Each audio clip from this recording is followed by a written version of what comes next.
Hi guys, good evening. Residential status में हमने 2 lecture देखा था और दोनों लेक्चर अगर आप नहीं देखें तो लिंक डिस्क्रिप्शन में हमने दे दिया है, वहाँ से आज जाकर के आप देख सकते हैं। ओके, फिलहाल रेसिडेंशियल स्टेटस में 2 मेन चीज़ है। एक तो रेसिडेंशियल स्टेटस निकालना ईच एंड एवरी पर्सन का, दूसरा जब रेसिडेंशियल स्टेटस मालूम हो जाए तो उसका टैक्स लायबिलिटी निकालना, जो हम आपको दोनों लेक्चर में बता चुके हैं। फर्स्ट लेक्चर में हमने आपको रेसिडेंशियल स्टेटस बताया और सेकंड लेक्चर में हमने आपको टैक्स लायबिलिटी कैसे कैलकुलेट किया जाता है वो चीज़ हमने आपको बताया। फिलहाल आज से हम लोग बुक से न्यूमेरिकल क्वेश्चन करेंगे और बुक कौन सा होगा? डॉक्टर एच.सी. मेहरोत्रा के बुक से करेंगे। ओके, अगर किसी को कुछ पूछना हो तो कमेंट कर देना, ठीक है, हम रिप्लाई दे देंगे। ओके, तो आज से हम लोग न्यूमेरिकल क्वेश्चन करेंगे। डॉक्टर एच.सी. मेहरोत्रा का बुक होगा। Okay, clear? अगर आपको ये बुक आपको मार्केट में मिल जाएगा आराम से, क्लियर, आपको मार्केट में इजीली मिल जाएगा। अगर मार्केट में अगर नहीं मिलता है देन आप हमको कमेंट कर देना, हम इसका लिंक दे देंगे, आप वहां से बाय कर सकते हो। क्लियर? तो चैप्टर निकाले, अगर बुक है तो आप अपना बुक खोल लें, ठीक है, और रेसिडेंस एंड टैक्स लायबिलिटी के नाम से होगा और न्यूमेरिकल क्वेश्चन नंबर 1 से। क्लियर? बस वही 2 लेक्चर के आधार पे, अगर दोनों लेक्चर आप नहीं देखें तो लिंक दे दिए हम डिस्क्रिप्शन में, आप वहां से जाकर के चेकआउट कर सकते हैं, पढ़ सकते हैं उसको, और आगे न्यूमेरिकल क्वेश्चन आप खुद भी बना सकते हैं। ऐसी बात नहीं है कि नहीं बना सकते हैं, लेकिन फिलहाल हम तो बनाएंगे ही बनाएंगे। क्वेश्चन नंबर 1 से स्टार्ट करेंगे, क्वेश्चन नंबर 1 से स्टार्ट करेंगे। आइए, अगर बुक नहीं है तो फिर भी समझने का कोशिश करेंगे कि क्या कहता है क्वेश्चन में। ओके, कहते हैं ascertain the residential status of the assessees in the following cases for the assessment year 21 से 22, आई मीन 21-22। ये आपका असेसमेंट ईयर है और इसमें बोला गया है कि एक बंदा है, उसका रेसिडेंशियल स्टेटस आप निकाल के मेरे को बताओ। क्लियर? और हम आपको सारा का सारा ईच एंड एवरी पर्सन का रेसिडेंशियल स्टेटस कैसे निकाला जाएगा, उसका कंडीशन क्या, रूल है, वो सारा चीज हम आपको फर्स्ट लेक्चर में बता चुके हैं। इसमें 2 केस है, ए और बी, यानी कि 2 क्वेश्चन है इसमें। पहला क्वेश्चन है इसमें ए में, Ajay is a citizen of India. Ajay क्या है? इंडिया का सिटीजन है, एक नागरिक है, इंडियन नागरिक है वो। ही लेफ्ट फॉर ईरान, वो ईरान जा रहा है 18 अप्रैल 2020 को। कब जा रहा है? 18 अप्रैल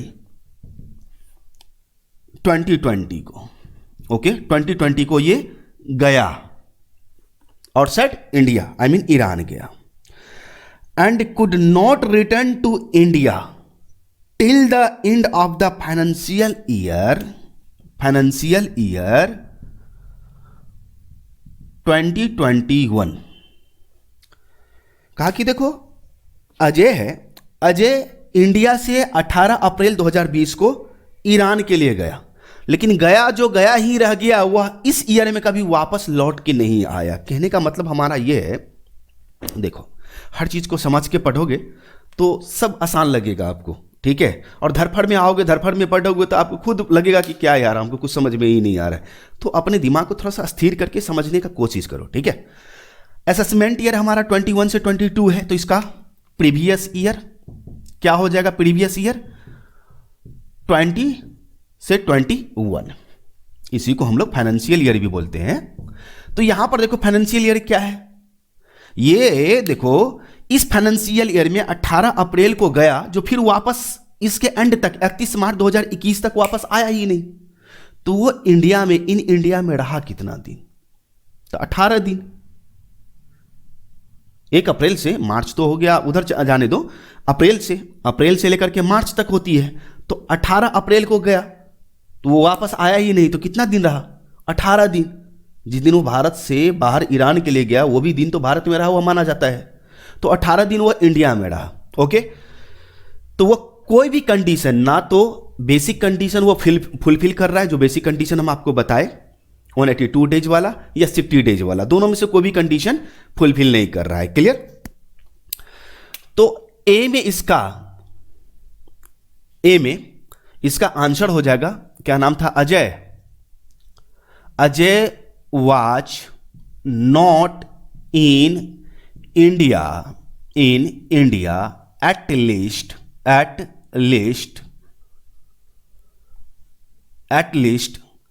60 days। 60 days, clear, 60 days।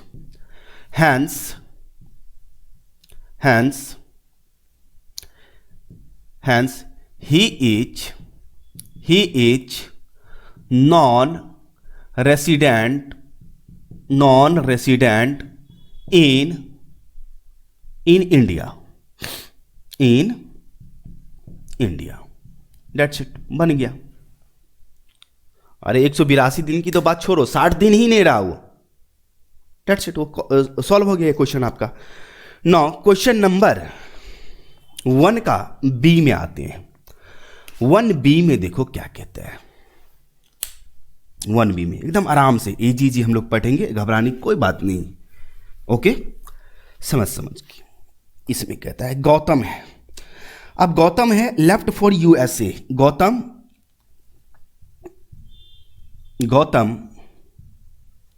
वो USA के लिए बाहर जाता है, लेकिन कब जाता है ये देखो। 10 मार्च 2018 को, 10 मार्च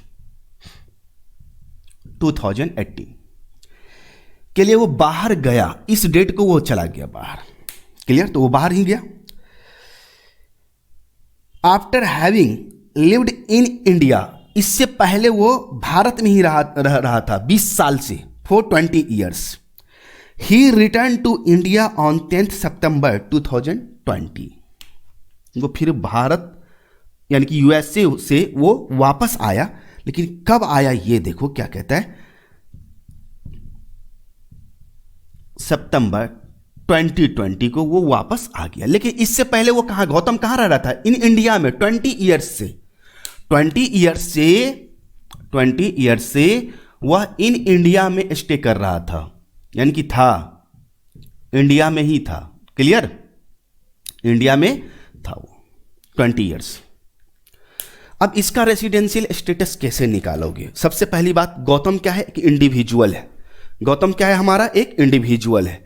और एक जब इंडिविजुअल है ये हमारा, ओके, जब एक इंडिविजुअल है तो इसका बेसिक कंडीशन हम लोग सबसे पहले अप्लाई करेंगे कि क्या वह during the previous year, assessment year तो आपका ये हो गया, AY आपका 21 से 22 हो गया, और प्रीवियस ईयर आपका 20 से 21 हो गया आपका, क्लियर। अब अपने को यह देखना है कि इस ईयर में ईयर बोले तो 1/4/2020 से लेकर के 31/3/2021 तक वो कितना दिन इन इंडिया में स्टे कर रहा है। अगर इंडिया में स्टे कर रहा है, जितना दिन वह स्टे किया है, क्या उससे हमारा बेसिक कंडीशन फुलफिल होता है। और जो बेसिक कंडीशन हमने इसके लिए दिया था आप लोगों को, क्या था बेसिक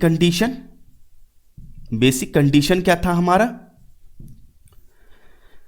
पहला नंबर में था कि 182 डेज वह इंडिया में रहा हो, और दूसरा कंडीशन हमारा था और दूसरा कंडीशन था कि वह 60 days during the previous year वह इंडिया में रहा हो, प्लस साथ ही साथ 360 दिन, ओके, 365 दिन, 365 डेज आउट ऑफ नहीं बोल सकते, during the preceding previous year में वो 365 दिन भारत में रहा या नहीं रहा। तो ये चीज हमें यहां पर लागू करना है। अब यहां पर देखो, जरा गौर से देखना। सबसे पहले तो हम प्रीवियस ईयर का काम कर ले, बेसिक कंडीशन जो है वो हमारा फुलफिल हो रहा है या नहीं, क्लियर, वो हमारा कंडीशन फुलफिल हो रहा है या नहीं। आ जाओ,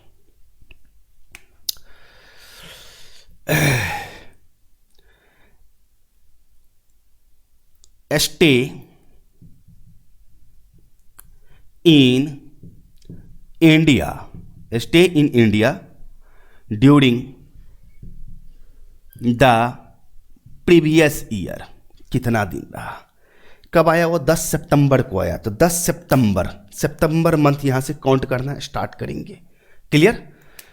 चलो 10 सितंबर आपका 30 डेज का मंथ होता है, तो 10 लेकर चलेंगे तो 21 दिन वो रहा सितंबर में। अक्टूबर में अब वो इंडिया में ही रहा 31 दिन। नवंबर, दिसंबर, बात समझ में आ रहा है? उसके बाद जनवरी, उसके बाद फरवरी और उसके बाद मार्च। ओके, अब यहां पर हम लोग देखेंगे कि वो कितना दिन इंडिया में रहा। क्लियर? तो काउंट कर लेंगे 1, 9, 10, 11, 12, 13। ओके, 3 1 4, 2 6, 3 9, 3 12, 3 15, 3 18, 2 20, 203 दिन, 203 दिन। बात समझ में आ रहा है? 203 दिन वो इंडिया में रहा। कौन से ईयर में? तो ड्यूरिंग द प्रीवियस ईयर, तो 182 डेज वाला कंडीशन फुलफिल हो गया। he has in India, वह इंडिया में है। for at least 182 days, 182 days। hence he is resident in India during the previous year में क्या था वो रेसिडेंट हो गया। अब रेसिडेंट हो गया तो इसके बारे में हम आपको बताए थे कि बताओ भैया, जब ये रेसिडेंट हो गया तो फिर आपको वहां पे 2 पार्ट में बांटना होगा कि ये बताओ कि ये ऑर्डिनरी रेसिडेंट है या नॉट ऑर्डिनरी रेसिडेंट है, ये ऑर्डिनरी रेसिडेंट है या नॉट ऑर्डिनरी रेसिडेंट है। तो ऑर्डिनरी रेसिडेंट में हमने आपको ये बताया था, इसके लिए एक एडिशनल कंडीशन दिया गया। क्या दिया गया? एडिशनल कंडीशन दिया गया। तो देखो एडिशनल कंडीशन क्या दिया गया, ये यहां पे हम लिखते हैं। ओके, एडिशनल कंडीशन क्या दिया गया ये हम आपको बताते हैं। एडिशनल कंडीशन क्या दिया गया, ये देखो। पहला नंबर में बोला गया कि वो 730 दिन, कितने? 7 ईयर्स में, during the 7 years, 7 preceding previous year. और प्रीसीडिंग प्रीवियस ईयर हम आपको समझा चुके हैं पहले ही। 730 दिन वो भारत में रहा है या नहीं। एंड साथ ही साथ हमें यह भी देखना होगा कि वह 2 years as resident out of 10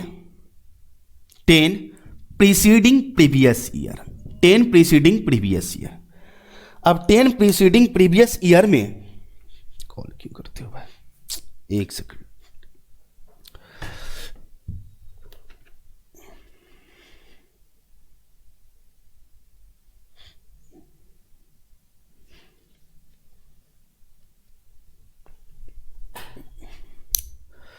अब अपने को यहां पर यह देखना है कि 10 प्रीसीडिंग प्रीवियस ईयर में वो 2 साल एज ए रेसिडेंट, और रेसिडेंट का मतलब हमने आपको बताया था, इस रेसिडेंट का मतलब इससे है। क्या वो 182 दिन रहा या 60 दिन, और उससे पहले 4 साल में 365 दिन? बिल्कुल। अब यहां पर ये देखो, ये गौतम 20 साल से भारत में ही रह रहा था। वो फर्स्ट टाइम यूएसए गया था 2018 में 10 मार्च को। तो यहां पर हमारा ये दोनों कंडीशन फुलफिल हो रहा है। Further he is also fulfill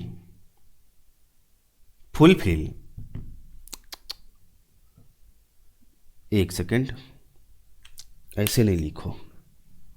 further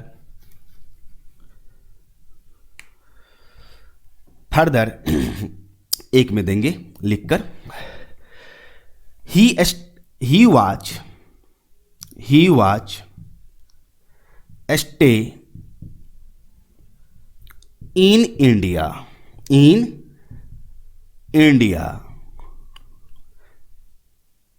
at least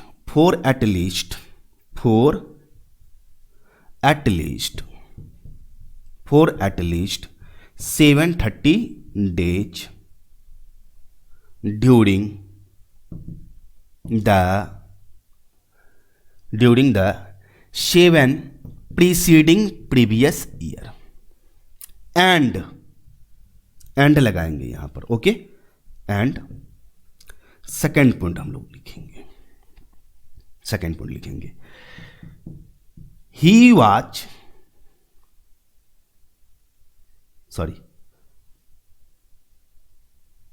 resident की तरह, okay. He was stay in India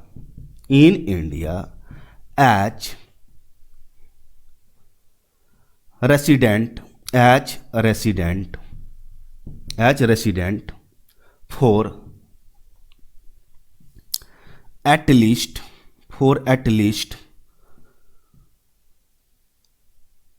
2 years, okay. Out of यहां पर आउट ऑफ लिखेंगे, out of 10 preceding previous year, hence he is ordinary resident in India during the previous year। That's it। Question first का B आपका बन के complete हो चुका है। क्लियर? क्योंकि ये दोनों का दोनों कंडीशन, जो एडिशनल कंडीशन है, 730 दिन भी रह रहा है, क्योंकि 20 साल से तो वो इंडिया में ही था, तो 730 दिन वो रह रहा है, ओके, 7 साल में। और 2 years एज ए रेसिडेंट, 10 साल में प्रीसीडिंग प्रीवियस ईयर में वो 2 साल एज ए रेसिडेंट वो भारत में, इंडिया में है, ओके। तो he was stay in India as a resident for at least 2 years out of 10 preceding previous year. तो ये क्लियर हो करता है कि वह ऑर्डिनरी रेसिडेंट है इन इंडिया में। इसको नोट कर सकते हैं वीडियो पॉज करके, आप नोट कीजिए फटाफट।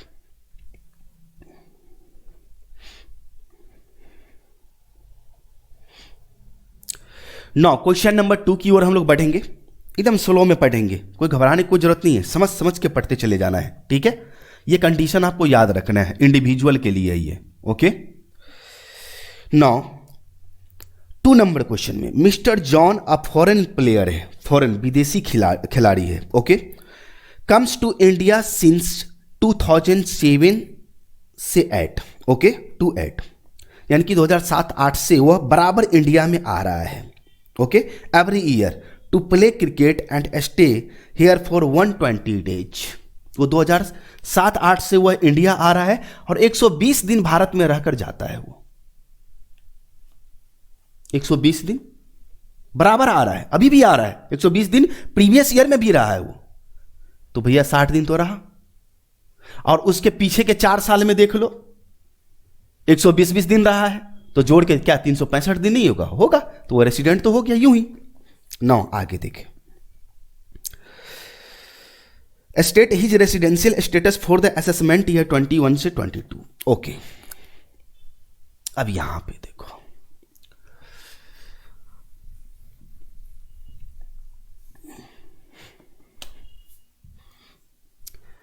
आपका असेसमेंट ईयर 21 से 22 हो गया, क्लियर।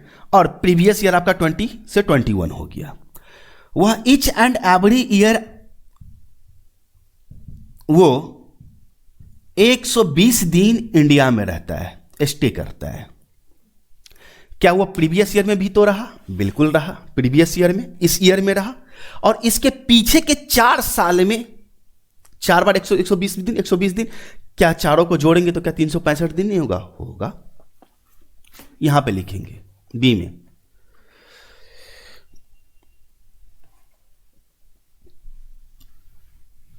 क्वेश्चन नंबर 2 है हमारा, और ये बना हुआ है, देखो ये बना हुआ है हमारा question. Okay, question number 2, he has in India for at least 60 days. कितना दिन? 60 दिन तो रहा, 182 डेज तो नहीं रहा, लेकिन 60 दिन तो रहा। एंड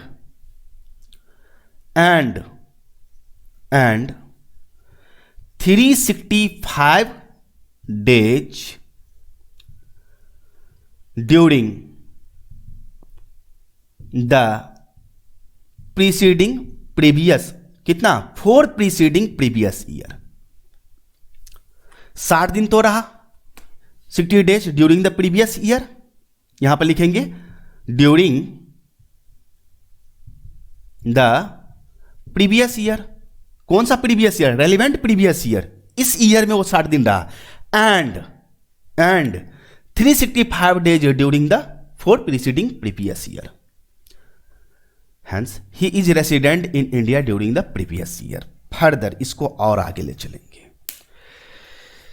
इससे पीछे यानी कि 19-20 से लो, 19-20 से आप इस ईयर को लेकर के यहां से लेकर के यहां तक देखो, 7 ईयर्स में 7 साल ले लो, तो 7 बार 120 लिखो 120 दिन रहा वो 7 बार। क्या वो 7 साल में 730 दिन इन इंडिया में है? बिल्कुल है, देख लो, करके देखो, है। एंड क्या वह इंडिया में as a resident at least 2 years out of 10 preceding previous year है? बिल्कुल है, करके देख लो। इस ईयर में 60 दिन रहा, इसके पीछे 4 साल का ले लो, 365 दिन पूरा है तो 1 साल, इसके पीछे वाला ले लो, आराम से है। तो यहां पे हमारा क्वेश्चन नंबर 2 कंप्लीट है। सेम लाइन आप लिख सकते हैं, बन चुका है क्वेश्चन। कुछ नहीं है, इंसान के लिए इशारा ही काफी है भाई, समझना है तो इंसान के लिए इशारा ही काफी है। बन चुका है, कहीं पे नाम तो नहीं ना? नहीं है, चलो ठीक है। He has in India for at least 60 days during the previous year and 365 days during the 4 preceding previous year. Hence he is resident in India during the previous year. Further he was stay in India for at least 730 days, अच्छा S छोड़ दिए थे, days during the 7 preceding previous year. And का मतलब और, साथ ही साथ ही was stay in India as resident for at least 2 years out of 10 preceding previous year. Hence he is ordinary resident in India during the previous year. Note किया जाए, बन चुका है क्वेश्चन आपका।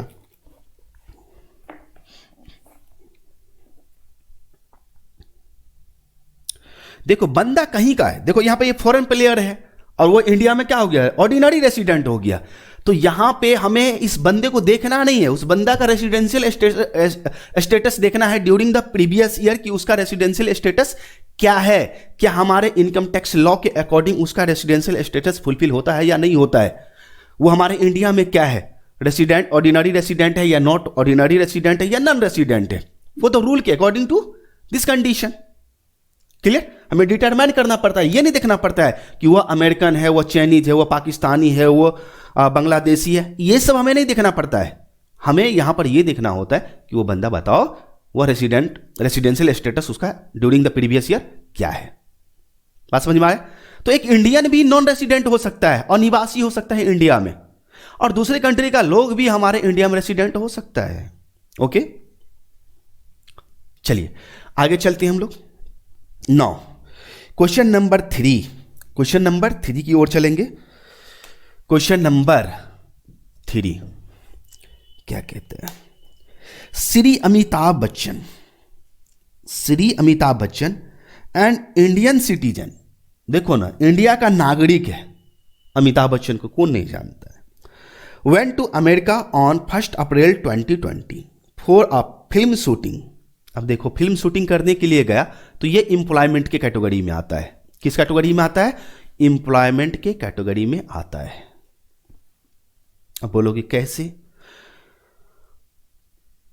केरला हाई कोर्ट ने एक बार डिसीजन दिया था कि एम्प्लॉयमेंट इंक्लूड सेल्फ एम्प्लॉयमेंट, तो सेल्फ एम्प्लॉयमेंट भी एम्प्लॉयमेंट में आता है। ओके, और जब हम आपको ये कंडीशन बताए थे तो वहां पर एक्सेप्शन बताए थे आपको कि अगर कोई बंदा, कोई पर्सन, कोई एसएससी इंडिया छोड़ के बाहर जाता है for the purpose of employment, then उसके लिए ये कंडीशन नहीं रहेगा, ओनली ये 182 डेज वाला कंडीशन रहेगा। ये हम आपको बताए थे, ये कंडीशन नहीं रहेगा उसके लिए, ये कंडीशन ओनली 182 डेज वाला इंडियन ओरिजिन पर भी लागू होता है। सदा के लिए इंडिया छोड़ के बाहर जा रहा है उस पर भी लागू होता है। लेकिन इंडियन ओरिजिन के बारे में भी हम आपको बताए थे कि 182 डेज के स्थान पर 120 डेज लिया जाएगा। ये भी हम आपको नोट्स में बता चुके, फर्स्ट लेक्चर आप जाकर के देखो, लिंक हम डिस्क्रिप्शन में दे रखे हैं। यहां पर हम कुछ अपने मन से नहीं कर रहे हैं, सब रूल के अकॉर्डिंग हो रहा है। ये जो बोलोगे अरे फाइनेंशियल अकाउंटिंग थोड़ी है कि जर्नल लेजर सर कैसे भी बना दे, ऐसा नहीं है। यहां पर अकॉर्डिंग टू एग्जैक्ट रूल के अकॉर्डिंग हमें चलना पड़ता है। Okay, now question. तो ये फिल्म शूटिंग करने के पर्पस से वह 1 अप्रैल 2020 को यहां से निकल चुका है। तो 1 अप्रैल 2020 को गया तो 1 अप्रैल को एक दिन रहा वो। ड्यू टू इल हेल्थ, बीमार पड़ने के कारण, शरीर उसका बीमार पड़ गया, उसके कारण he had to stay there just after shooting, shooting हो गया उसके बाद वहीं पर रुक गया क्योंकि वह बीमार पड़ गया। तो he come back to India on 25 September 2020, 25 सितंबर को वो फिर इंडिया वापस आया। देखो 1 अप्रैल 1 अप्रैल 2020 को गया, फिर वो वापस आया 25 सितंबर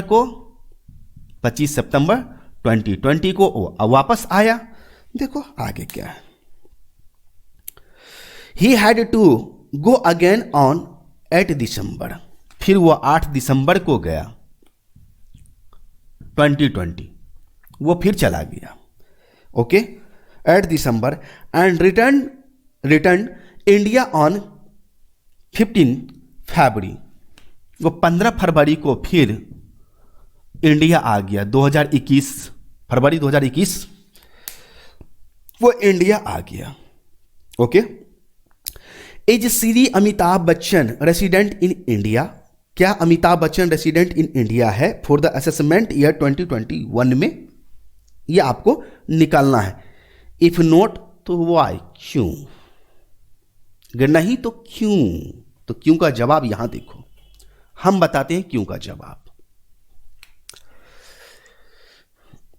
यहां पर सीधे लिखेंगे स्टे इन इंडिया ड्यूरिंग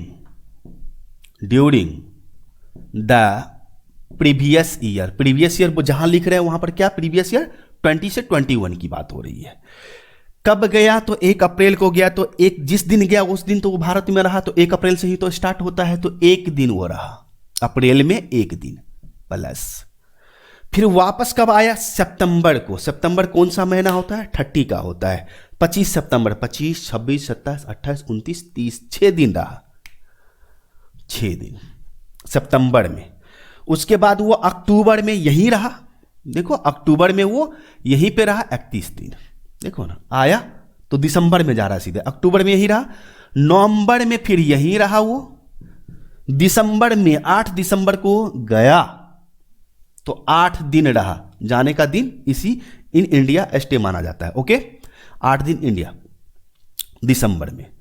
फिर वह वापस कब आ रहा है? फरवरी को, 15 फरवरी को। तो 15 फरवरी से 28 दिन गान लो, 15 फरवरी से 28 दिन गान लो, क्योंकि 2021 लीप ईयर तो है नहीं, 28 का फरवरी लगेगा, तो 14 दिन, 14 दिन ये रहा फरवरी। अब मार्च में फिर यहां पर वो 31 दिन रहा। अब बताओ मेरे को टोटल कितना दिन हुआ?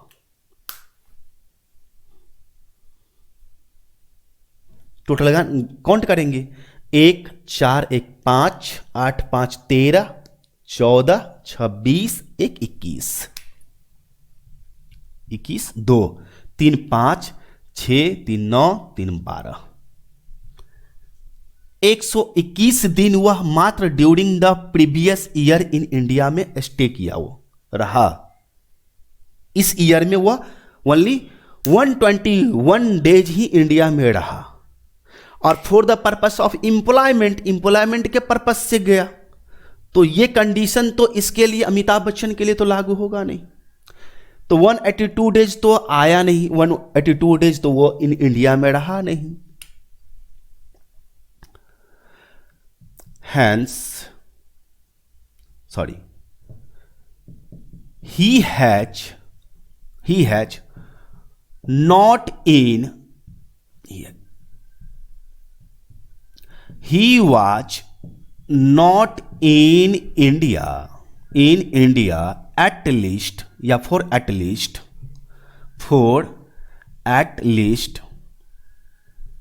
182 days during the previous year,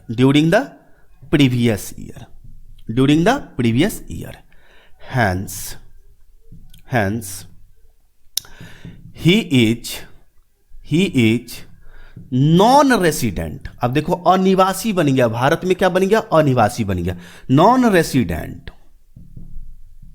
resident in India during the previous year, that's it. तो अमिताभ बच्चन क्या हो गया यहां पर, नॉन रेसिडेंट हो गया। क्लियर? अमिताभ बच्चन क्या हो गया, नॉन रेसिडेंट इन इंडिया हो गया ड्यूरिंग द प्रीवियस ईयर। क्यों? क्योंकि उसके लिए 60 डेज वाला रूल एप्लीकेबल था ही नहीं। क्लियर? नाउ क्वेश्चन नंबर 4 की ओर हम लोग बढ़ेंगे, जरा नोट कर लेंगे इसको। ओके, आप यहां पर एक नोट देकर भी लिख सकते हो कि इसके लिए 60 डेज वाला रूल अवेलेबल नहीं है। क्यों? क्योंकि यह इंडिया छोड़ के बाहर जा रहा है एम्प्लॉयमेंट के पर्पज से। सो 182 डेज वाला ही नियम लागू होगा। ओके, नाउ क्वेश्चन नंबर 4 में आते हैं। मिस्टर एक्स है, ध्यान से सुनेंगे। मिस्टर एक्स है, वो लेफ्ट फॉर जापान, वो जापान जा रहा है 15 मार्च 2018 को। After staying in India for 15 years, ये तो वही बात हो गया कि 20 साल के लिए, वो 20 साल रह कर गया था। फर्स्ट बी में जो हमने आपको बताया था वही क्वेश्चन है इस तरह से। फिलहाल वो 15 साल भारत में ही था और फर्स्ट टाइम वो 2018 में गया।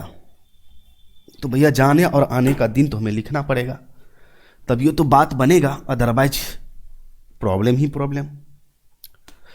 तो गया वो कब, ये देखो, वो जा रहा है 15 मार्च 2018 को। 15 मार्च 2018 को वो गया, जापान गया। After staying in India for 15 years, 15 साल, इससे पहले वो 15 साल इन इंडिया में ही था। ही कम बैक ऑन 30 अगस्त 2020, वो वापस आया 2020 को, 30 अगस्त 2020 को वो वापस आया इंडिया में। Determine his residential status for the assessment year 2021, ये तो वही बात हो गई, सिंपल सी क्वेश्चन है।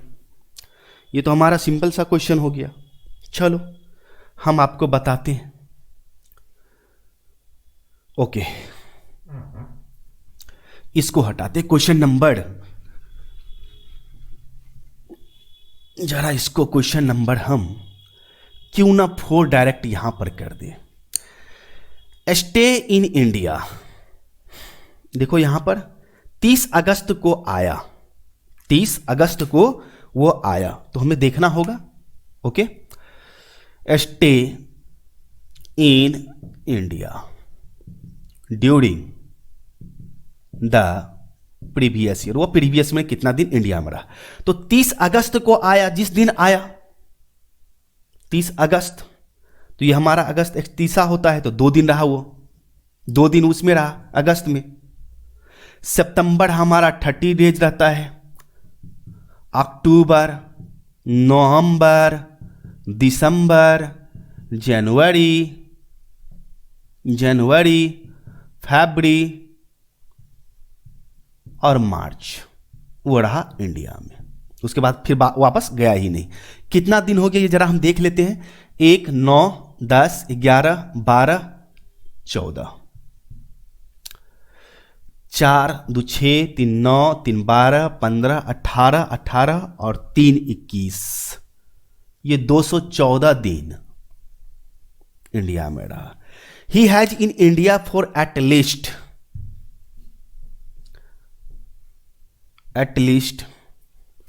182 days. 182 days. Hence he is resident in India during the previous year. Further, अब यहां पे मामला फंसता है। अच्छा, इससे पहले अब ये हमारा प्रीवियस ईयर, मान लो कि प्रीवियस ईयर मान ले क्या 20-21 आपका प्रीवियस रेलिवेंट प्रीवियस ईयर हो गया। इससे पीछे का देखो तो पीछे का 19-20 हो गया, इससे पीछे का 19-20, इससे पीछे का हो गया आपका 18-19, इससे पीछे का आपका हो गया 17-18, 4 साल लो, इससे पीछे का ठीक 4 साल, 1, 2 और 1, 3, 1, 4, 16-17, 16-17 ये हम आपको समझा रहे हैं। For preceding previous year 4, okay, इससे पीछे का 4, फिर हम लोग लेंगे 15 से 16, 5, फिर हम लोग लेंगे 14 से 15, 6 और फिर हम लोग लेंगे इधर 13 से 14, 7। बस इतना ही ले लो ना, काफ़ी है, इतना ही काफ़ी है समझाने के लिए आपको। हम ये समझाने के पर्पज से आपको। अच्छा, मिस्टर एक्स 15 साल से वो इंडिया में ही था, इस डेट से पहले 15 साल से। अब यहां पर देखो, चलो 19-20 में नहीं रहा, 18-19 में मार्च में गया, ये भी नहीं रखो। यहां तो 2 साल, इधर देखो ना, 2, 2, 4, 2, 6, 1, 7, तो यहां पर 365 दिन, 365 दिन, 365 दिन, 365 दिन, 365 दिन। क्या वह कुल मिला के 730 दिन वह इंडिया में नहीं रहा, 7 साल में रहा। ओके, तो he was stay in India for at least 730 days during the 7 preceding previous year and he was stay in India as a resident 2 साल रहा है वो। 10 ईयर्स में तो 2 साल 3 साल और बढ़ा दो इधर, तो ये भी हमारा कंडीशन फुलफिल हो रहा है, यानी कि दोनों कंडीशन फुलफिल हो रहा है। Hence he is ordinary resident in India during the previous year. और ये क्वेश्चन आपके बनकर कंप्लीट हो चुका है, नोट कर लीजिए, नोट कर सकते हैं आप। क्वेश्चन नंबर 4 आपका कंप्लीट हो चुका है, नोट कीजिए। आगे चलेंगे हम लोग।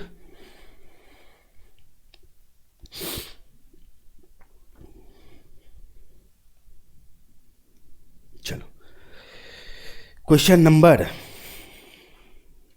5 में चलते हैं। He is a foreign citizen, ये विदेशी नागरिक है, सिंस 2000 से 2000 से। ही कम टू सिंस 2000 से ही comes to India every year in the month of April for 105 days, यानी कि 105 दिन के लिए वो ईच एंड एवरी ईयर 2000, इस भी 2000 से ही आ रहा है और 105 दिन भारत में रहता है और चला जाता है। Okay, find out the residential status of X का for the assessment year 21 to 22, previous year ये हो गया। आगे देखो, कहता है कि if X is not a person of Indian origin, अगर वह इंडियन ओरिजिन नहीं है, एक्स इंडियन ओरिजिन नहीं है। इंडियन ओरिजिन वाला में क्या 182 डेज वाला कंडीशन लागू होता है, लेकिन 182 डेज को लेस करके 120 डेज कर दिया है। ठीक है, कोई बात नहीं। ओके, 9 ये हो गया, 105 दिन वह रहता है ईच एंड एवरी ईयर 2000 ईस्वी से। पहला केस कहा कि वह इंडियन ओरिजिन नहीं है, दूसरा केस में सीधे लिखा कि x was born in Pune, Pune India में है, इन 1940। अब कहने का मतलब 2 केस इसमें दे दिया गया। कितना दे दिया गया भाई? 2 केस दे दिया गया। 105 दिन रहता है। क्लियर। क्वेश्चन नंबर 5 के लिए, क्वेश्चन नंबर 5 के लिए इसमें केस 1 और केस 2, अच्छा ए बी करके दिया है। केस ए का हम लोग देखेंगे। केस ए में क्या लिखा हुआ है जरा वो देख ले हम लोग। केस ए में वो तो लिखना पड़ेगा, उसको हटाएंगे। पहले ऊपर वाले को हटा दे, ये क्वेश्चन हमारा बना हुआ है। सो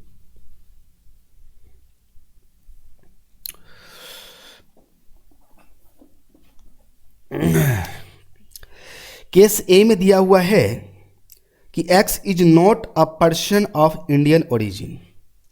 X is not a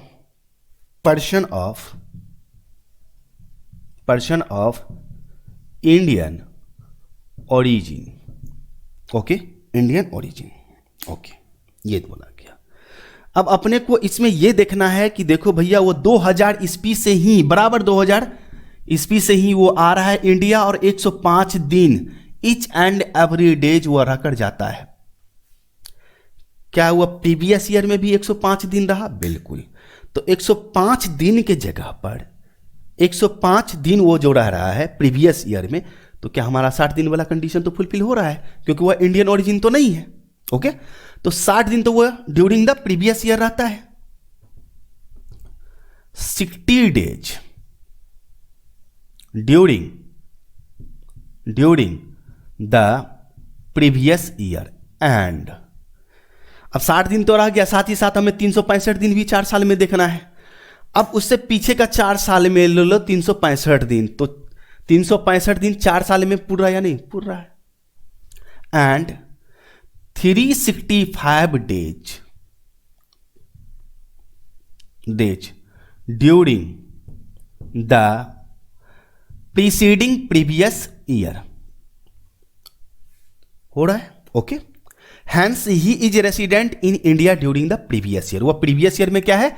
resident है इंडिया में। फर्दर आते हैं, ये दोनों का दोनों कंडीशन क्या फुलफिल कर रहा है? बिल्कुल बिल्कुल फुलफिल कर रहा है। देखो ना, जब इस ईयर में वो रेसिडेंट बन सकता है, 2020 से 21 में वो रेसिडेंट बन गया, तो वो तो 20 साल से रेसिडेंट ही है। वो 20 साल से वो रेसिडेंट ही है। 20 साल से छोड़ दो, 2004 से वो रेसिडेंट ही है। 2005 से वो रेसिडेंट ही है। 2005 से उधर 2004 तक छोड़ दो, नहीं 2004 से ही लो। 2001 2 3, हाँ 2004 से तो वो रेसिडेंट ही है, क्योंकि वो 105 दिन रहता है, वो रह रहा है each and every year. Clear. और उसके पीछे का 4 साल ले लो तो उसमें 365 दिन पूरी ही रहा, तो वो रेसिडेंट है ही। तो यहां पर देखो 7 साल में क्या हुआ? 730 दिन रहा। बिल्कुल रहा, काउंट कर लेना आप लोग 7 साल लेकर के, इस ईयर से पीछे का 7 साल लेकर के काउंट कर लेना। एंड क्या हुआ? 10 प्रीसीडिंग प्रीवियस में 2 ईयर्स एज ए रेसिडेंट रहा। बिल्कुल रहा, 2004 से ही तो वो रेसिडेंट है। देखो ना, वो 1 साल में रेसिडेंट बन गया, यानी कि इस ईयर में रेसिडेंट है, इससे पीछे वाला में भी रेसिडेंट होगा, इसके पीछे वाला में भी रेसिडेंट होगा, क्योंकि वो रेसिडेंट का मतलब यहां पर इस कंडीशन से है। क्लियर। तो ये हमारा ए था और ये हमारा फुलफिल हो रहा है, ये हमारा कंप्लीट हो चुका है। अब इसका बी हम पॉइंट देखेंगे इंडियन ओरिजिन में। ओके,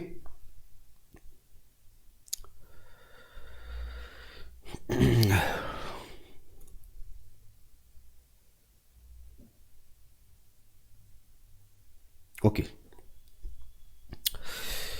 नाउ अब यहां पर इसका बी में देखते हैं। बी में कहा कि ही इज अ, बी में लिख देंगे यहां पर he is a person of Indian origin. B case में बी केस कर दो इसको, क्योंकि वो 1940 इंडिया डिवाइड होने से पहले जो इंडिया के अंदर, जो अभी इंडिया है उसके अंदर जिसका जन्म हुआ था वो इंडियन ओरिजिन कहलाता है। इंडिया डिवाइड होने से पहले जिसका जन्म अभी का जो इंडियन टेरिटरी है उसके अंदर अगर जन्म हुआ था तो वह इंडियन ओरिजिन कहलाएगा। क्लियर। और बंटवारा के बाद वो पाकिस्तान चला गया। Clear.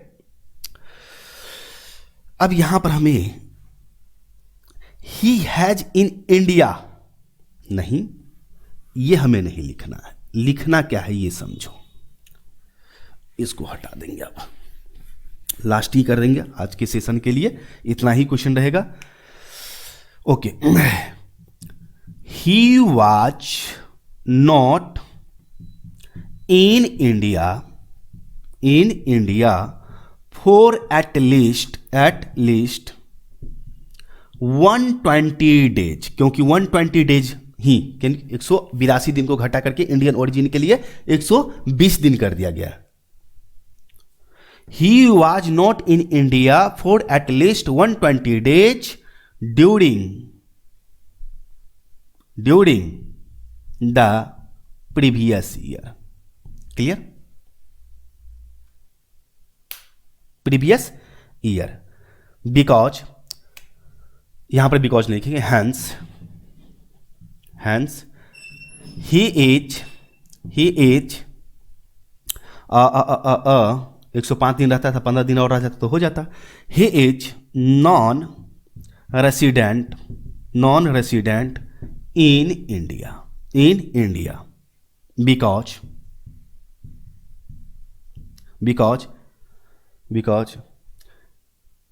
He is Indian origin. वो क्या है? इंडियन ओरिजिन है। क्लियर? तो ये हमारा क्वेश्चन नंबर 5 कंप्लीट हो चुका है। दोनों केस, वह इंडिया में इंडियन ओरिजिन है, ओके, और वह 120 दिन नहीं रह रहा है ड्यूरिंग द प्रीवियस ईयर, इसीलिए वह नॉन रेसिडेंट कहलाएगा। और यहां पर हम लिख दिए क्योंकि वह एक इंडियन ओरिजिन है। ओके,